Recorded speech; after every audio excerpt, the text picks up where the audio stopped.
Hello friends, welcome to my channel easy shorts of learning.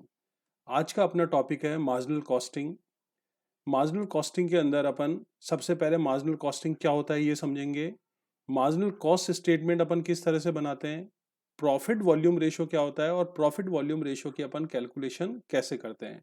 यदि आपने अभी तक मेरा चैनल सब्सक्राइब नहीं करा, प्लीज़ सब्सक्राइब माई चैनल।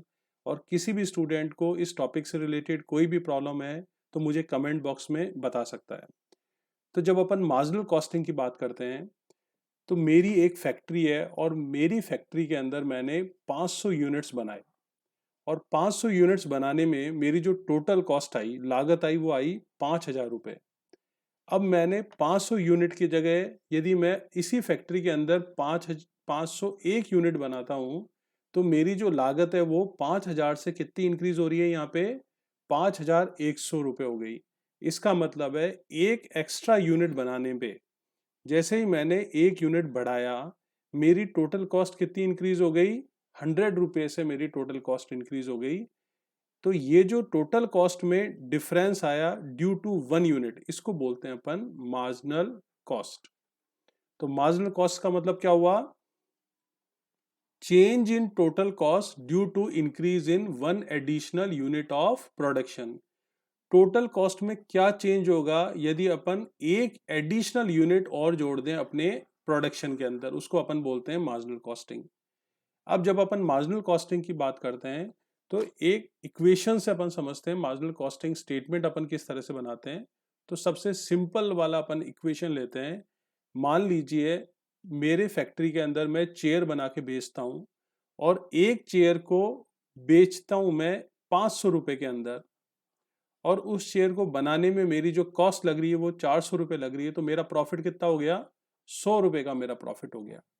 अब यदि मैं इसी कॉस्ट को डिवाइड करूं तो मार्जिनल कॉस्टिंग के अंदर जो कॉस्ट आती है वो एक आती है फिक्स कॉस्ट, जो बिल्कुल फिक्स रहती है अप टू सर्टन यूनिट्स। अब फिक्स कॉस्ट क्या क्या हो सकती है, जैसे रेंट पे मैंने फैक्ट्री ले रखी है तो रेंट मेरी फिक्स कॉस्ट है। मैं अपने एम्प्लॉयज को सैलरी देता हूं तो सैलरी मेरी फिक्स कॉस्ट है। अब वेरिएबल कॉस्ट क्या होती है, वो कॉस्ट जो प्रोडक्शन के इंक्रीज होने से इंक्रीज होती है और प्रोडक्शन के डिक्रीज होने से डिक्रीज होती है। कौन कौन सी कॉस्ट आएगी, जैसे मैं मेरी फैक्ट्री में 100 मैंने चेयर्स बनाई तो 100 चेयर्स के लिए 100 मटेरियल लगेगा अपने पास, 100 यूनिट्स का ही मटेरियल लगेगा और उतनी लेबर अपॉइंट होगी।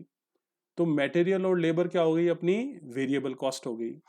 तो यहाँ पे अपन इसी क्वेश्चन को यदि अपन इसमें डिवाइड करें तो 500 रुपये की मेरी एक चेयर है जिसको मैं मार्केट में 500 रुपये में बेचता हूँ, जिसके अंदर एक यूनिट की मेरी फिक्स कॉस्ट लग रही है 100 रुपये।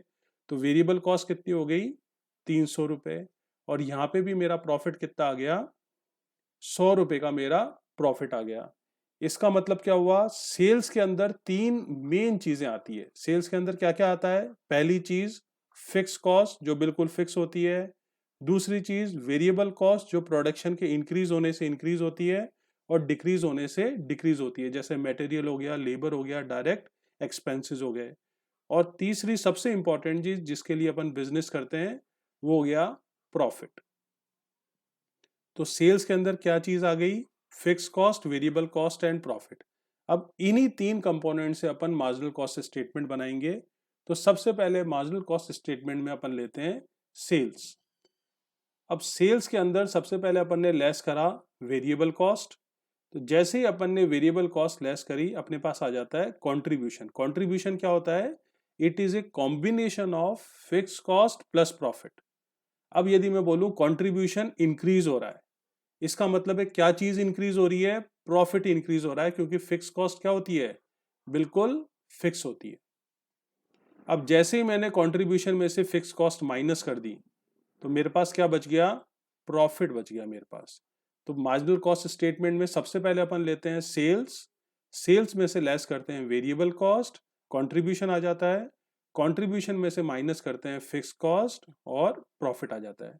अब अपन एक एग्जांपल से समझेंगे मार्जिनल कॉस्ट स्टेटमेंट अपन कैसे बनाते हैं। तो यहाँ पे अपन को नंबर ऑफ यूनिट्स गिवन है 10,000, सेलिंग प्राइस अपन को पर यूनिट गिवन है 20 रुपीज, वेरिएबल कॉस्ट एक यूनिट को बनाने में मेरी कॉस्ट लग रही है 14 रुपीज, और फिक्स कॉस्ट एनुअली अपन को गिवन है 50,000। अब जब अपन को मार्जिनल कॉस्ट स्टेटमेंट बनाते हैं तो मार्जिनल कॉस्ट स्टेटमेंट के अंदर सबसे पहले आता है अपना सेल्स। तो ये पर्टिकुलर्स हो गए और रुपीस। सबसे पहले मैंने लिखा सेल्स। अब नंबर ऑफ यूनिट्स अपने पास कितने हैं? 10,000 यूनिट्स है और एक यूनिट की सेलिंग प्राइस 20 रुपीज है, तो अपनी सेल्स कितनी हो गई? 2 लाख रुपीज की अपनी सेल्स हुई। सेल्स में से अपन ने लेस करा वेरिएबल कॉस्ट। 10,000 यूनिट्स पे एक यूनिट की मेरी वेरिएबल कॉस्ट 14 रुपीज है, तो टोटल वेरिएबल कॉस्ट हो गई 1,40,000। जैसे ही अपन ने वेरिएबल कॉस्ट सेल्स में से लेस कर दी, अपने पास आ गया कंट्रीब्यूशन, दैट इज 60,000। ये हो गया अपना कंट्रीब्यूशन। अब कंट्रीब्यूशन क्या होता है?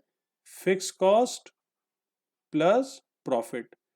अब अपन ने इस कंट्रीब्यूशन में से लेस करा फिक्स कॉस्ट जो अपन को गिवन है 50,000, तो अपनी फर्म का प्रॉफिट कितना हो गया?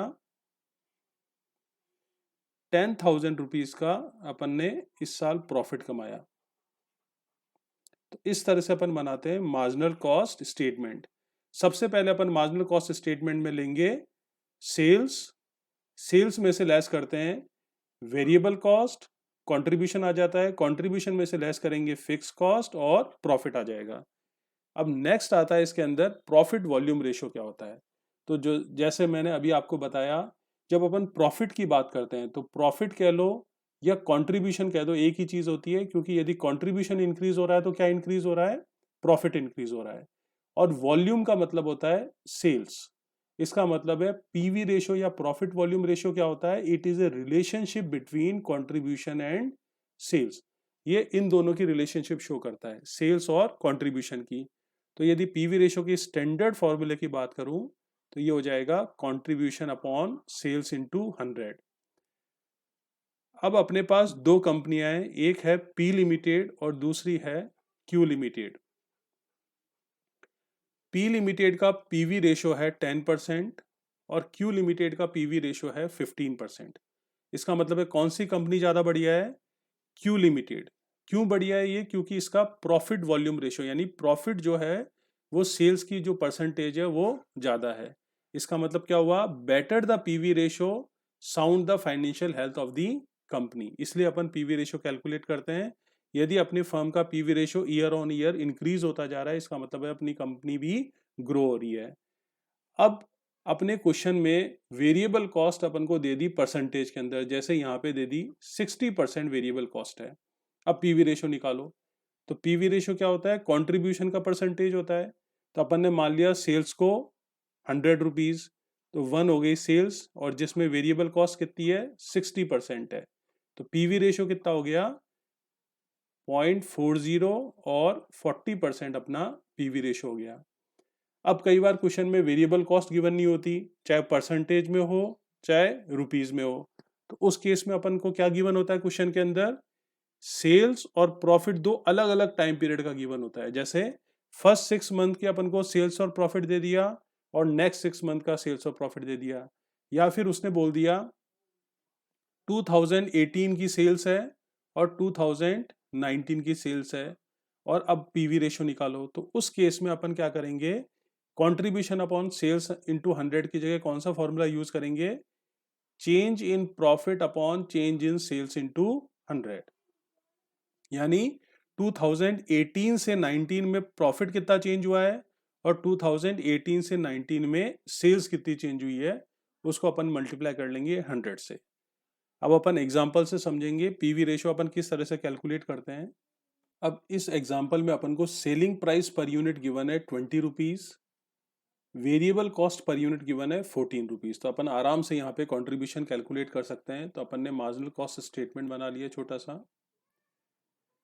मार्जिनल कॉस्ट स्टेटमेंट में सबसे पहले लिखा अपन ने सेल्स जो अपने पास है 20 रुपीज पर यूनिट, उसमें से अपन ने माइनस करा वेरिएबल कॉस्ट जो अपन को गिवन है, एक यूनिट बनाने में मेरी वेरिएबल कॉस्ट लग रही है 14 रुपीज।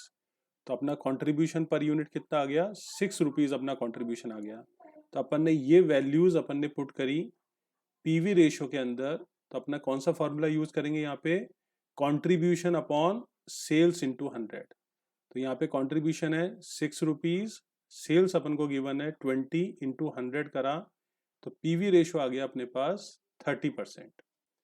अब नेक्स्ट एग्जांपल में अपन को गिवन है 2019 में अपने कंपनी की सेल हुई थी 2 लाख रुपीज, और 2020 में ये सेल्स बढ़ के हो गई 3 लाख रुपीज। तो अपना सेल्स कितनी चेंज हुई, 1 लाख रुपीज से सेल्स चेंज हो गई। 2019 में कंपनी का प्रॉफिट था 50,000 और ये इंक्रीज हो गया 2020 में 70,000। इसका मतलब है अपना प्रॉफिट कितना इंक्रीज हो गया, 20,000 से अपना प्रॉफिट इंक्रीज हो गया। अब अपन जब दो अलग अलग टाइम पीरियड गिवन होते हैं और कंट्रीब्यूशन अपन नहीं निकाल सकते, उस केस में अपन पीवी रेशियो का कौन सा फॉर्मूला यूज करते हैं, change in profit divided by change in sales into 100। तो चेंज इन प्रॉफिट अपने पास है 20,000 और चेंज इन सेल्स है 1 लाख रुपीज, इंटू 100 करा, तो पीवी रेशियो आ गया अपने पास 20%। अब इस वीडियो में अपन ने समझा सबसे पहले मार्जिनल कॉस्ट क्या होता है। तो मार्जिनल कॉस्ट क्या होता है, जैसे ही अपन एक एडिशनल यूनिट अपना इंक्रीज करते हैं तो टोटल कॉस्ट में जो चेंज होता है उसको अपन बोलते हैं मार्जिनल कॉस्टिंग। फिर उसके बाद अपन ने देखा स्टेटमेंट ऑफ मार्जिनल कॉस्ट, यानी मार्जिनल कॉस्ट का स्टेटमेंट अपन किस तरह से बनाते हैं। सबसे पहले अपन लेंगे सेल्स, सेल्स में से लेस करा वेरिएबल कॉस्ट, आ जाता है कंट्रीब्यूशन, कंट्रीब्यूशन में से लेस करा फिक्स कॉस्ट, आ गया प्रॉफिट। और लास्ट अपन ने देखा प्रॉफिट वॉल्यूम रेशियो के अंदर जो स्टैंडर्ड फॉर्मूला है जो अपन को याद रखना है वो है कंट्रीब्यूशन अपॉन सेल्स इनटू 100। और यदि अपन को दो अलग अलग टाइम पीरियड का प्रॉफिट और सेल्स गिवन है तो उस केस में अपन यूज करेंगे change in profit upon change in sales into 100।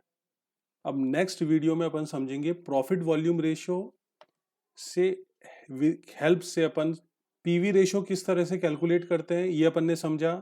अब पीवी रेशियो की हेल्प से अपन ब्रेक इवन पॉइंट कैसे कैलकुलेट करेंगे, मार्जिन ऑफ सेफ्टी कैसे कैलकुलेट करेंगे और सेल्स कैसे कैलकुलेट करेंगे, ये अपन नेक्स्ट वीडियो में समझेंगे। सो फ्रेंड्स, यदि अभी तक आपने मेरा चैनल सब्सक्राइब नहीं करा so please subscribe my channel and share this video with your friends. Thank you so much, have a nice day.